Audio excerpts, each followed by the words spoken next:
I tried to get tickets when they first went on sale.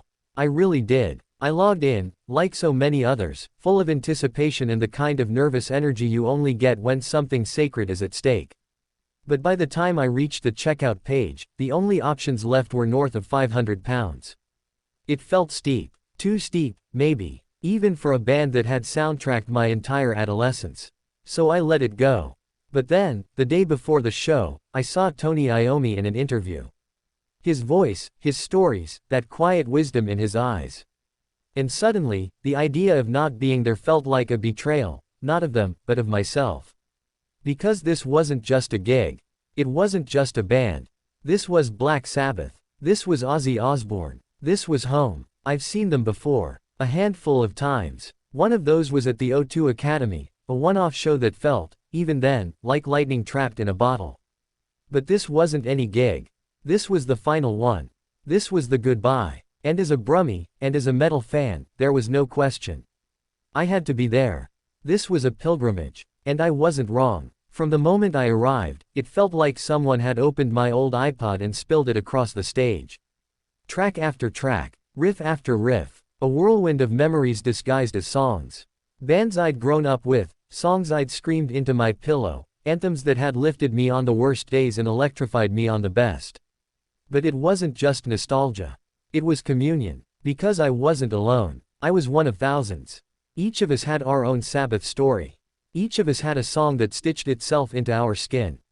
And now, standing there, all of us shoulder to shoulder, we weren't just watching a show, we were part of a farewell ritual. Then came the supergroups. Madness. Actual, glorious madness. Steven Tyler jamming with Tom Morello.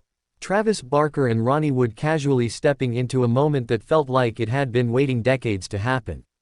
It was chaotic. It was messy. It was perfect. But nothing prepared me for Ozzy.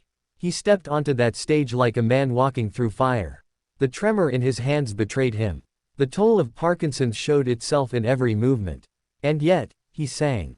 He gave everything. He didn't let his body define him. He let his soul lead. And that broke me.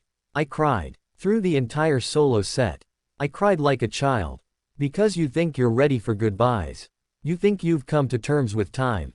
But then you're standing in front of your heroes, and you realize you're not watching a performance, you're witnessing resistance. Ozzy wasn't just singing. He was fighting. Every note was a refusal. A refusal to give in. A refusal to fade quietly. And in that moment, I saw not a rock star, but a warrior. Still standing. Still screaming. Still giving the last drop of whatever magic he had left. And it wasn't just about Ozzy. It was about Birmingham. That sound. That grit. That dirt under the nails kind of truth that Sabbath carried all the way from the streets of Aston to the biggest stages in the world. They didn't invent heavy metal. They forged it, note by note, riff by riff, truth by truth. To be Brummie and to hear Sabbath say goodbye on home soil, it wasn't just emotional. It was spiritual. It was seeing your city reflected in the greatest band it ever gave birth to. It was hearing your accent in every power chord. It was recognizing yourself in their legacy. And yes, it was devastating. Because when legends say goodbye, something in us changes. The world tilts, ever so slightly. And you realize how much of your life has been soundtracked by voices you never met but somehow always knew. But there was something else. Pride. Fierce pride. Because after all the noise, all the years, all the controversies and comebacks and chaos, Sabbath stood tall. They left the stage with dignity. With fire. With love. And that night, we weren't just fans. We were witnesses. Witnesses to a goodbye that didn't feel like an ending, but a coronation. Witnesses to a city wrapping its arms around its sons one last time. Witnesses to history. I'll never forget it. Not because it was the loudest show or the best setlist or the biggest crowd. But because it meant something. It reminded me that music is more than sound.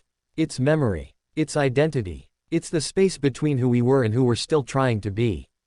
That day, that night, it will live forever in me.